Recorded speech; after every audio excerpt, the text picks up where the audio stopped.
আসসালামু আলাইকুম ওয়া রাহমাতুল্লাহ। আল জাজিরা বাংলাদেশের ত্রয়োদশ জাতীয় সংসদ নির্বাচনকে সামনে রেখে বাংলাদেশের রাজনৈতিক দলগুলোর সাথে সাক্ষাৎকার প্রকাশ করছে, তাদেরকে নানা রকম প্রশ্নের মুখোমুখি করছে।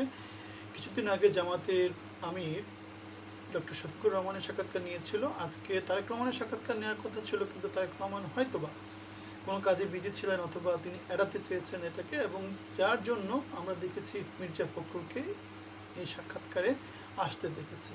এবং মির্জা ফখরুলকে দুর্নীতি নিয়ে তাদের 2001 থেকে 2006-তে যে রকমের অচল অবস্থা বাংলাদেশের তৈরি হয়েছিল, পৃথিবীর নানা জায়গার ইন্টারন্যাশনাল বডিগুলা, দেশে বিদেশে যত রকমের মানবাধিকার সংগঠন আছে অথবা সুশাসনের সংগঠন আছে, তাদের যে রিপোর্টগুলো ছিল সেগুলো প্রত্যেকটাকে তিনি অস্বীকার করেছেন।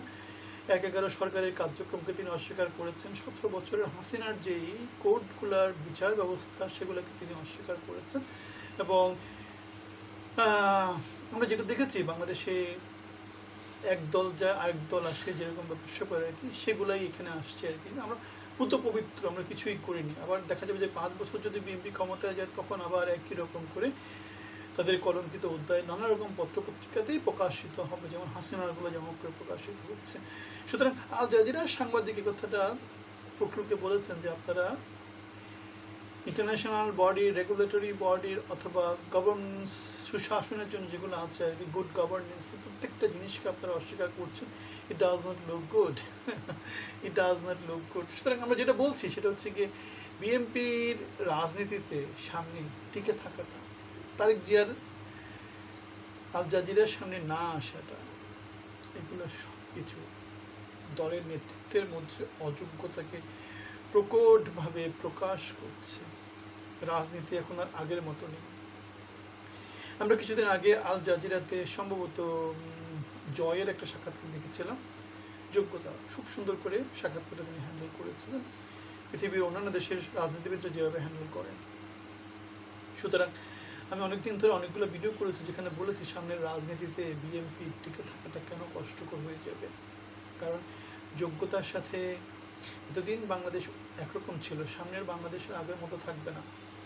তরুণ প্রজন্ম প্রচণ্ড শিক্ষিত, সামনের সময় তারা বয়স্ক হবে, আবার নতুন করে শিক্ষিত জনগোষ্ঠী সামনের দিকে আসবে। সুতরাং এই সময়ে বাংলাদেশে এমন অযোগ্য নেতৃত্ব দিয়ে দল পরিচালনা করা সম্ভব হবে না। সুতরাং যোগ্যতাকে যদি দলের মধ্যে প্রমোট করা না হয়, যদি চোর ডাকাত বদমাশ কেন্দ্রিক দল তৈরি হয়, তাহলে দেশের ভিতরে এবং দেশের বাইরে নানা জায়গাতে দেশকে রিপ্রেজেন্ট করা সম্ভব হবে না, দেশকে উন্নতির পথে নিয়ে যাওয়াও সম্ভব হবে না। আল জাজিরা মনে হয় বিএনপিকে বেশ বড় একটা বাঁশই দিয়েছে। তারা আগামী নির্বাচনে দিন দিন আন্ডারডগ হয়ে যাচ্ছে, সেটাই আমাদের সিচুয়েশন পর্যালোচনা করে মূল্যায়ন।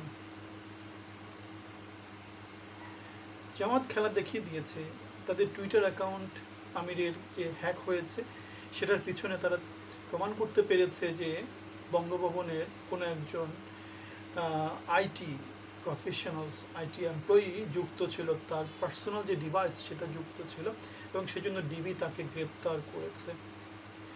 আর এই জিনিসটাই বিএনপির প্রোপাগান্ডা মেশিন প্রচণ্ড রকমভাবে প্রচার দিয়েছে এবং তারেক রহমানও প্রচার দিয়েছে। সুতরাং বাংলাদেশে এখন নতুন করে এই জিনিসটাই আসছে যে ভুল জিনিসটি বিএনপি টার্গেট করেছে এবং প্রোপাগান্ডা দিয়েছে, এবং যার ফলে তাদের জন্য ব্যাকফায়ারই করেছে। তাদের ঋণখেলাপি নেতৃত্ব, পলাতক নেতৃত্ব, অযোগ্য নেতৃত্ব, অদক্ষ নেতৃত্ব, লুটেরা নেতৃত্ব, খুনি নেতৃত্ব, এদেরকে তারা যেভাবে মনোনয়ন দিয়েছে, বাংলাদেশকে লুটে পুটে খাওয়ার যেই চক্রান্ত তারা করছে, প্রোপাগান্ডা দিচ্ছে, সেগুলো দিন দিন তাদেরকে আসলে অযোগ্য করে দিচ্ছে, নির্বাচনের মাঠে তাদেরকে পিছিয়ে দিচ্ছে। বাংলাদেশের 17 বছরের সংগ্রামে যারা সামনের সম্মুখে ছিল তাদেরকে তারা অবমূল্যায়ন করছে। রুমিন ফারহানা তারহানা যারা ছিল বাংলাদেশে, যারা 17 বছর ফাইট করেছে, যাদের প্রতিবাদের সংগ্রামটা যারা চালু রেখেছে, যারা প্রচণ্ড রকমের যোগ্য, তাদেরকে তারা মূল্যায়ন করেনি। সুতরাং বিএনপি দিন দিন কোণঠাসা হয়ে পড়ছে, জামাত তাদের খেলা দেখিয়ে দিচ্ছে, এবং সব দিক বিবেচনা করে আন্ডারডগ থেকে আমরা যেটা বিশ্বাস করা শুরু করেছে সেটা হচ্ছে জামাত আস্তে আস্তে ক্ষমতার রাস্তাটা পরিষ্কার করে ফেলছে। আজকে তো 4 তারিখ, সুতরাং বাকি আছে হচ্ছে আর 5 দিনের মতো বাকি আছে, 6 দিনের মতো বাকি আছে। এই দিনগুলোতে কি হবে সেটা অনেক কিছু নির্বাচনের রেজাল্টের উপর প্রভাব ফেলবে, এবং 12 তারিখে কোন দল কতভাবে প্রভাব বিস্তার করতে পারে সেটাও একটা বড় ব্যাপার আসছে। আমরা দেখেছি যে নানা জায়গা থেকে নানা রকম নেগেটিভ প্রচারণা আসছে। আইন শৃঙ্খলা বাহিনী যদি তাদের দায়িত্ব পালন করতে পারে, তাহলে জনগণ যদি তাদের ভোট দিতে পারে, এই ধরনের নেগেটিভ প্রচারণা এগুলো খুব একটা কাজের কিছু হবে না। সুতরাং ভোটের কেন্দ্রগুলোকে পাহারা দিতে হবে এবং ভোটকে ব্যালট বাক্সে ফেলার ব্যবস্থা করতে হবে। যত রকমভাবে এগিয়ে যাওয়া যায় তত রকমভাবে চেষ্টা করতে হবে। জামাতকে ডু অর ডাই সিচুয়েশনে যেতে হবে, বিকজ বিপ্লব পরবর্তী বাংলাদেশে বিপ্লবীদের ভয়েস যদি কোথাও শোনা না যায়, সেখানে আমাদের অন্য কোনো বিকল্প নাই। আপনাদের সবার জন্য শুভকামনা, ভালো থাকবেন। আসসালামু আলাইকুম।